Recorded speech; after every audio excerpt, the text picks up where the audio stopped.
Our model restaurant sells just over $2 million of burgers, fries, and drinks in 1 year. Yet after maintenance and debt, only about $66,000 reaches the owner before tax or any value for the owner's work. That is the puzzle. A crowded drive-thru proves that orders are moving. It does not prove that cash is staying. Before the franchisee knows the answer, royalty and required advertising have been calculated from sales. Suppliers, employees, the landlord, processors, technicians, and the lender are waiting. The restaurant can lose money while the franchisor still gets paid. The franchisee and franchisor own two different businesses. The franchisee carries one restaurant's operating and financing risk. The franchisor licenses a system across many restaurants and collects fees from their top line. To understand who earns what, follow one $10 order. The franchisee buys a trademark and operating system, recipes, design, training, standards, marketing, approved products, and a recognized format.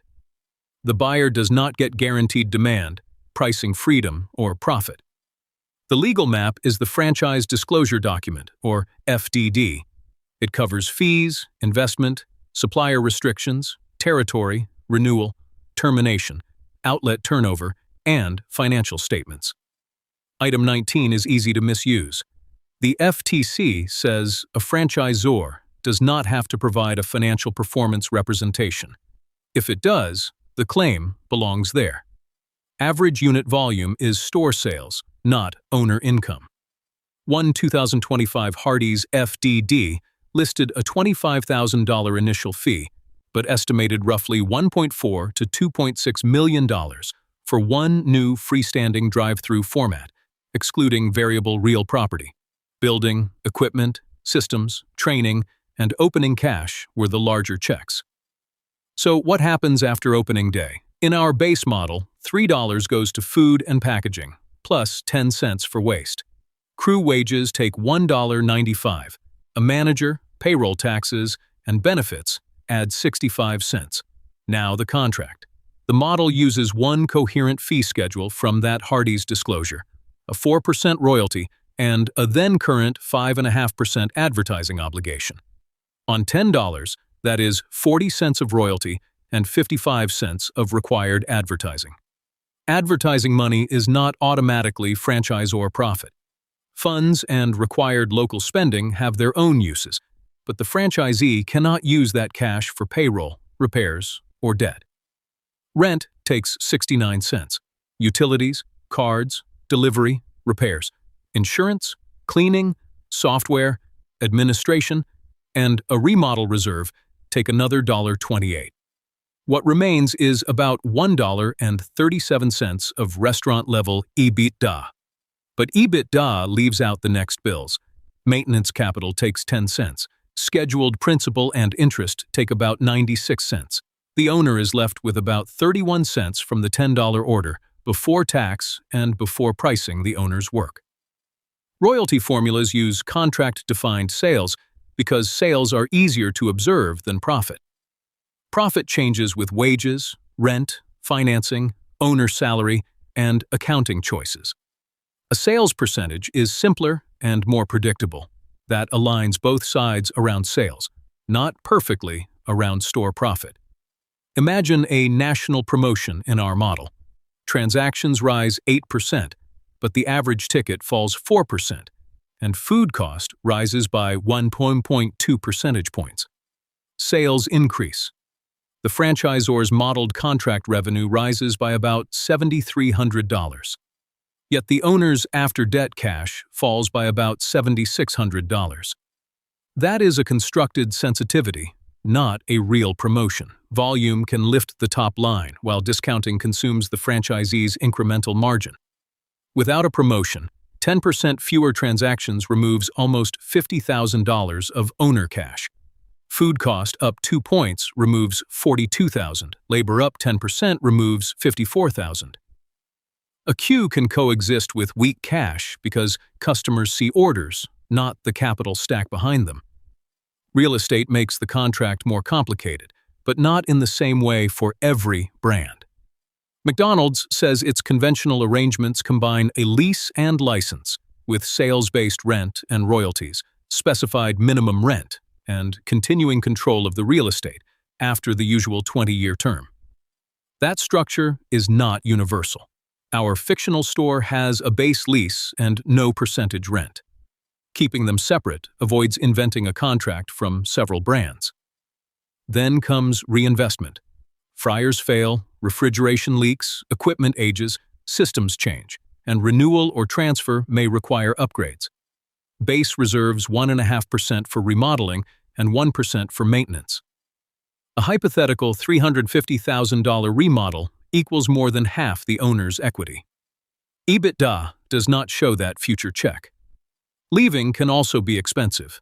Brand approval, transfer conditions, guarantees, debt, debranding, non-competes, and required upgrades can shape the exit. Item 17 matters as much as the opening pitch. Now compare the 3 stores, all using the same modeled contract logic. The weak store handles 340 daily transactions at $12. Sales reach $1.48 million, and EBITDA is positive at $41,000. After maintenance and $184,000 of debt service, the owner must inject about $161,000. The base store handles 460 transactions at $12.50. Sales reach $2.09 million, and EBITDA is $287,000. After maintenance and nearly $200,000 of debt service, $66,000 remains. Price owner oversight at $75,000, and return on $665,000 of equity is slightly negative. Base needs $1.81 million, about 399 daily transactions, to cover operations, maintenance, and debt before owner labor and tax. Strong handles 580 transactions at $13. Sales reach $2.74 million. After costs, maintenance, and debt, owner cash is $329,000. After owner labor, capital return is roughly $249,000. High sales can create wealth.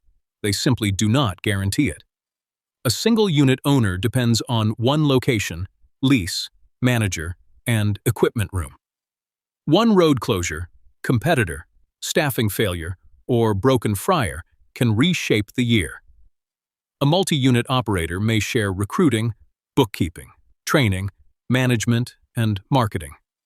Staff can move between stores, and a strong location can absorb a weak month elsewhere. Scale does not erase unit economics. Royalty applies to every store. Bad units consume cash, and more locations mean more guarantees, remodels, leases, and debt. Wendy's reported 5,046 U.S. franchised restaurants across 203 franchisees at the end of 2020. That shows multi-unit ownership, not typical operator profit. An area developer commits to multiple openings. A master franchisee may receive regional development or sub-franchising rights. Neither is a normal one-store owner, independent fast food shop, fast casual restaurant, or sit-down restaurant. Their contracts, labor, checks, and capital differ. If the base owner replaces the hired general manager, after-debt cash rises to about $153,000.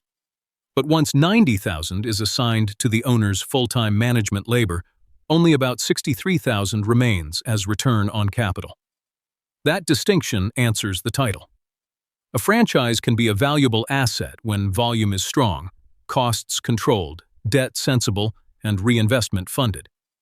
It can also be a high-risk job bought with substantial equity and guarantees. The franchisee buys a brand, a system, and a head start. The franchisor sells repeatable access to that system across many stores. Because royalties and other obligations can be based on sales, the franchisor may keep collecting while one restaurant loses money after food, labor, rent, maintenance, debt, and owner labor. The line at the drive-thru tells you the restaurant is busy. Only the full cash waterfall tells you whether the owner is getting paid.